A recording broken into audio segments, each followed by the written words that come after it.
வணக்கம் உறவுகளே, இது நங்கூரம். நான் முருகேசன். இந்த காணொலியை பார்க்கும் நண்பர்கள், உறவுகள் அனைவரும் உங்களுடைய காணொலியாக நினைத்து சப்ஸ்கிரைப் செஞ்சு உங்களுடைய மேலான ஆதரவை கொடுங்கள். நன்றி, வணக்கம். நம்ம தாவேகா ரசிகர்கள், தாவேகாவோட ரசிகர்கள் இருக்காங்களே, அவங்க ஒரு வீர தீர செயல் செஞ்சுருக்காங்க. கமலா தியேட்டரில் ஒரு யூடியூபரை பிடிச்சி கடுமையாக தாக்கி இருக்கிறார்கள். அவங்கள பிடிச்சி காவல்துறை நீதிமன்றத்தில் ஆஜர்படுத்தி உள்ளே வச்சிருச்சு. தாக்கப்பட்ட அந்த யூடியூபர் விமர்சனம் பண்ணியிருக்காரு. தாவேகாவை பற்றியோ இல்லை விஜயை பற்றியோ விமர்சனம் பண்ணியிருக்காரு. இப்போ இவங்க என்ன சொல்ல வராங்க அப்படின்னா, தாவேகாவை பற்றியோ இல்லை விஜயை பற்றியோ விமர்சனம் பண்ணக்கூடாது, விமர்சனம் பண்ணுறது சட்டப்படி குற்றம், அப்படி பண்ணினால் நாங்கள் தாக்குவோம், அடிப்போம், கை காலை உடைப்போம் அப்படிங்கிற மாதிரியான ஒரு செட்டிங்கை உண்டு பண்ணுறாங்க. ஒரு பயமுறுத்தல் பண்ணுற மாதிரி மற்ற யூடியூபர்களுக்கும், இப்போ என்னை மாதிரின்னு கூட வச்சுக்கோங்களேன், இவங்க நமக்கெல்லாம் அடுத்தவங்களுக்கெல்லாம் ஒரு மிரட்டல் மாதிரி, நாங்கள் அடிப்போம், விஜயை பற்றி பேசுனா நாங்கள் அடிப்போம் அப்படின்னு சொல்கிற மாதிரியான ஒரு மனநிலைக்கு வந்திருக்காங்க. அப்படின்னு தான் நம்ம பார்க்க வேண்டியிருக்குது. இப்போ என்னன்னு நீங்கள் கேஸில் வெளியே வருவீங்க. நீங்கள் இப்போ கேஸு ஃபைல் பண்ணியிருப்பாங்க, கேஸை ஃபைல் பண்ணி உள்ளே போயிருப்பாங்க. இப்போ இந்நேரம் விஜயோட அந்த கட்சியோட தாவேகாவோட வக்கீல் பட்டாளம் உங்களை ஜாமீன் எடுத்துருவாங்களா? எடுத்துருச்சா?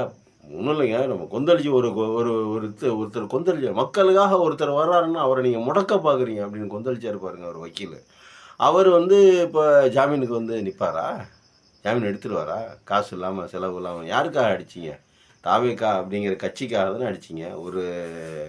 ஒரு நடிகருக்காகத்தானே அடிச்சிங்க. விஜய் அப்படிங்கிறவருக்காக தானே நீங்கள் ஒரு யூடியூபர் அடிச்சிங்க. இப்போ நீங்கள் அடித்தவங்களுக்கு அப்போ அடிச்சிட்டிங்க. உங்களை இப்போ ஜாமீன் எடுக்கணும்ல. அப்போ யார் எடுக்கணும்? அந்த தாவேகாவுடைய அந்த கட்சிக்காரங்க, இல்லை அந்த வக்கீல்கள், இல்லை விஜயோட பர்சனல் வக்கீல்கள் யாராவது, அவங்க தானே எடுக்கணும். ஏன் இன்னும் எடுக்காமல் இருக்காங்க? எதனால்? எப்போ எடுப்பாங்களா? வருவாங்களா? வரமாட்டாங்களா?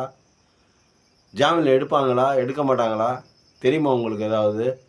யாரை கேட்டுக்கிட்டு அடிச்சிங்க? ஐயா, உங்களை அவன் தப்பாக பேசுகிறான் என்ன, விஜய் என்ன உங்களை தப்பாக பேசுகிறான், நான் அவனை அடிக்கட்டுமாண்ணே அப்படின்னு கேட்டுக்கிட்டு அடிச்சிங்களா? இப்போ எதுக்கு சொல்கிறது தெரியுங்களா? தற்கொலைன்னு எதுக்கு சொல்கிறோம் தெரியுங்களா? இந்த மாதிரி போய் மாட்டிக்கிட்டு நீங்கள் முழிப்பீங்க. அவர் பனையூர் பங்களாவில் உட்காந்துக்கிட்டு பல்லு குத்திக்கிட்டு இருப்பார். நீ இப்போ உள்ளே போயிடுவ. 3 பேரோ 4 பேரோ உள்ளே போயிடுவீங்க. உள்ளே போயினா யாருக்கு நட்டான்? உங்கள் குடும்பத்துக்கு நட்டான், உங்கள் அம்மா அப்பாவுக்கு நட்டான். உங்கள் அம்மா அப்பாவுடைய மனநிலை என்னவாக இருக்கும்? நீங்கள் எப்படியா இருந்தாலும் ஒரு 22 வயசுக்கு மேலே இருக்காது உங்களுக்கு. கல்யாணம் பண்ணியிருக்க மாட்டீங்க. உங்களோட அம்மா அப்பா தான் இருப்பாங்க. உங்களை பெற்றவங்களுடைய மனசு, அந்த மனநிலை எப்படி இருக்குன்னு கொஞ்சம் சிந்திச்சு பார்த்தீங்களா? ஏங்க, சரி, உங்களுக்கு வாழ்க்கை இருக்குது. இப்போ நீங்கள் ஜெயிலுக்கு போயிட்டீங்க. உங்களுக்கு எப்படியா இருந்தாலும் படிச்சுக்கிட்டு இருப்பீங்க. காலேஜ் முடிச்சிருப்பீங்க, இல்லை காலேஜில் இருப்பீங்க. ரெண்டில் ஏதாவது ஒரு ஸ்டேஜாக தான் இருக்கணும். இல்லைன்னா பள்ளி படிப்பை முடித்து அடுத்த ஸ்டேஜில் இருப்பீங்க. இப்போ நீங்கள் ஒரு ஒரு குற்றத்தின் பேரில் உள்ளே போயிட்டீங்க. அடிதடி கேஸு தான் அது. அடிதடி கேஸில் உள்ளே இருக்கீங்க. உங்கள் கேஸு உங்கள் மேலே இப்போ போட்டாங்க. இப்போ நீங்கள் வெளியே வந்ததுக்கப்புறம் உங்களை இந்த சமூகம் எந்த கண்ணோட்டத்தோடு பார்க்கும்? இப்போ நாளைக்கு ஒரு விசா எடுக்கிறீங்க, பாஸ்போர்ட் எடுக்கிறீங்க. விசா வருது, ஒரு பாஸ்போர்ட் எடுக்கிறீங்க, வெளிநாட்டுக்கு போகணுன்னு நினைக்கிறீங்க. அப்போ அந்த பாஸ்போர்ட்டுக்கு நீங்கள் போலீஸ் ஸ்டேஷனுக்கு அப்ளை பண்ணணும்ல, அவங்க குட் சர்டிஃபிகேட் கொடுக்கணும்ல பாஸ்போர்ட் எடுக்கிறதுக்கு.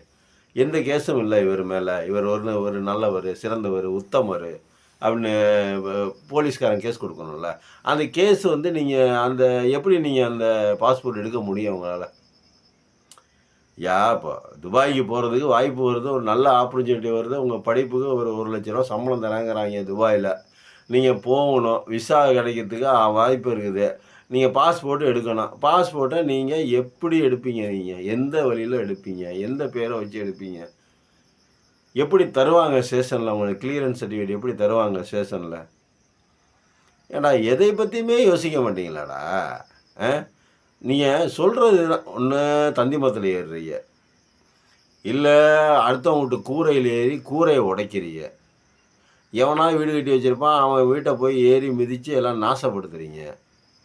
அப்புறம் தற்குறின்னு சொல்லாமல் என்ன சொல்லுவாங்க? இதில் விஜய் வேற கோச்சிக்கிறாரு. தம்பி விஜய் வந்து கோச்சிக்கிறாரு. அதாவது எப்புடின்னா, எந்த லாஜிக்கும் இல்ல. அது என்னடா தற்குறி, தற்குறி. தற்குறினா தன்னை பற்றி முழுமையாக எதுவும் தெரியாதவன் தான் தற்குறி. தான் யார், தான் என்ன பண்ணுறோம், தான் எங்கே போகிறோம், என்ன பேசுகிறோம், எது செய்கிறோம், எந்த விதமாக தன்னை பற்றி எந்த விதமான அறிவும் இல்லாமல் சிறிதளவும் அறிவும் இல்லாதவனுக்கு பேர் தான் தற்குறி. இப்போ தெரிஞ்சு போச்சா? இப்போ 4 பேர் உள்ளே இருக்கீங்க. 4 பேரை எப்படி நீங்கள் வந்து உங்களை என்னான்னு சொல்லி கூப்பிட்றதுப்பா? நீங்கள் செஞ்ச வீர தீர செயலுக்கு மெடல் கொடுத்து அனுப்புவாங்களா ஸ்டேஷனில், ஜெயிலில்? ஏப்பா நம்பிங்களா? எப்படி ஆகுறது? உடனே நாங்கள் உயிரையே கொடுப்போம், எங்கள் மயிரையே கொடுப்போம் அப்படிம்பீங்க விஜய்க்காக. பொங்குவீங்க. பொங்கி என்ன புண்ணியம்? உங்களுக்கு கெட்ட பேர் தானே. இப்போ விஜய் வந்து உங்களை பார்த்துருவாரா? இப்போ நீங்கள் உள்ளே போயிட்டீங்க, ஒரு வாரம் இருந்துட்டீங்க. உள்ளே போய் உங்களை விஜய் வந்து பார்ப்பாரா? விஜய் என்ன தெரியுமா கேட்பாரு? ஏன் இந்த மாதிரியான வன்முறை செயல்கள்லாம் ஈடுபடுறாங்க நம்ம ஆளுங்க? அவர் உங்களை கொஞ்சம் அமைதியாக இருக்க சொல்லுங்கள். ஒரு மேடையில் உட்காந்து தூண்டி விட்டுருவார். தன்னுடைய தம்பிகளை வந்து தூண்டி விட்டு அப்படி அதிகப்படியான அதிரடியான இதெல்லாம் காமிச்சிடுவார். ஆசையை தூண்டின மாதிரி பேசுனார்ல, கார் தரோம், புல்லட் தரோம் அப்படின்னு. உங்களை மயக்கிறதுக்கு, மக்களை மயக்குவதற்கு கார் தரோம், புல்லட் தரோம், இந்த மாதிரி இதெல்லாம் தரோம் அப்படின்னு சொல்லிவிட்டு ஒரு மயக்கிறார்ல. வீட்டுக்கு ஒரு கார் லட்சியம். அப்புறம் ஒரு பட்டதாரி வந்து உத்தமம். இப்போ கல்விக் கொள்கையில், பொருளாதார கொள்கையில் மாற்றங்களை உண்டு பண்ணணும். என்ன மாற்றத்தை அவர் உண்டு பண்ணிட போகிறாருன்னு தெரியல. ஏன்டா போட்டுக்கிட்டு மக்களை போட்டுக்கிட்டு புண்படுத்துறீங்கன்னா கேட்க மாட்டேங்கிறீங்க. மக்களை போட்டுக்கிட்டு ஏன் புண்ணாக்குறீங்க? அவங்க பாட்டுக்கு சாதாரணமாக ஸ்கூலுக்கு போயிட்டு காலேஜுக்கு போயிட்டு ஏதோ நம்ம ஒரு படத்தை பார்த்துட்டு கை தேடிட்டு இருந்தாங்க. அந்த வங்கியில் போட்டு உள்ளே பிடிச்சி போட்டு அவங்க மனசில் ஆசையை தூண்டி வெறியை தூண்டி உள்ளே பிடிச்சி போட்டு எந்த கொள்கையும் இல்லாமல் நீ அரசியலுக்கு வந்து என்னத்தை நாட்டை நீ நிமித்த போகிற, ஒரேடியாக நீ அரசியலுக்கு வந்து நீ என்னத்தை நிமித்த போகிறன்னு ஒன்றும் தெரிய மாட்டேங்குது. ஒருத்தன் வந்து துணை முதல்வரில் முதலமைச்சர்களாக இருக்கிறவங்கள வெட்டுறேங்கிறான், ஒருத்தன் தூக்கி போட்டு மிதிப்பாங்கிறான், ஒருத்தன் நடக்கிறதே வேறங்கிறான், பார்க்குறியா நீ அப்படிங்கிறான். என்னடா இதெல்லாம்? இதெல்லாம் என்ன நாடா? இது என்ன காடாடா? இது என்ன உத்தரப்பிரதேசத்தில் பேசுகிற மாதிரி பேசுகிறீங்க, பீகாரில் பேசுகிற மாதிரி பேசுகிறீங்க. தமிழ்நாட்டில் இருக்கிற ஒரு படித்த பிள்ளைங்க படிக்க போகிற வயசில் படித்து விட்டு பொழப்பு தலைப்பை பார்க்காம ஒரு நடிகன்னா போங்க படத்தை பாருங்கள் ரசிங்க. ராதாரவி அன்னைக்கே சொன்னார், நாங்களாம் கூத்தாடி பயல்களா? நாங்களாம் காசுக்காக சம்பளத்தை வாங்கிட்டு நடிக்கிறோம்.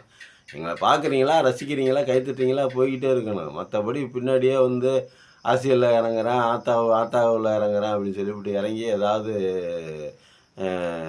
நாங்கள் இறங்குறோம் அப்படின்னு சொல்கிறவங்க பின்னாடிலாம் போய் தெரிஞ்சுக்கிட்டு இருக்காங்கடா அப்படின்னு சொல்லிட்டு எம்ஆர் ராதா அன்னைக்கே சொன்னார். இப்போ அஜித் சொல்கிறாரு, இப்போ வந்து ஜேம்ஸ் வசந்தன் சொல்கிறாரு, இப்போ சிம்பு சொல்கிறாரு, சிவகார்த்திகேயன் சொல்கிறாரு. அரசியலாக பாருங்கள், நடிகர்களாக பாருங்கள் அப்படின்னு. நம்ம ஊரில் ஒரு பழமொழி இருக்கும், அப்படி தெரியுங்களா? திரையரங்குகளில் அரசியல் ஹீரோக்களை தேடுகிறார்கள், முதலமைச்சர்களை தேடுகிறார்கள் அப்படிங்கிற மாதிரி. திரையரங்குகளில் நடிகை மட்டும்தான் கிடப்பான், அரசியல்வாதி கிடைக்க மாட்டான். அப்படி அரசியல்வாதி கிடைச்சானா அபூர்வமாக என்டிஆர் மாதிரி, எம்ஜிஆர் மாதிரி ஒருத்தர். எம்ஜிஆர் என்டிஆருக்கு மேலே இந்த மாதிரி தியாகராஜ பகவத்லாம் இருந்திருக்காங்க. பட்டு பயங்கரமாக ரசிகர் கூட்டத்தை வச்சுருந்தவங்களாம் இருந்திருக்காங்க. என்ன அவங்களாம் அரசியலுக்கு வரல. ஒரு சிலரால் முடியும், ஒரு சிலரால் முடியாது. ஏன்னா நீங்கள் என்ன தான் முயற்சி பண்ணாலும் ஜேம்ஸ் வாட்சன் சொல்கிற மாதிரி உங்களுடைய லாங்குவேஜ், உங்களுடைய அந்த பாடி லாங்குவேஜ், உங்களுடைய அந்த ப்ரொனவுன்சியேஷன், அந்த ரியாக்ஷன் பண்ணுறது, இந்த ஓங்கி கத்துறது, இதெல்லாம் வந்து அரசியலுக்கு செட்டே ஆகாது.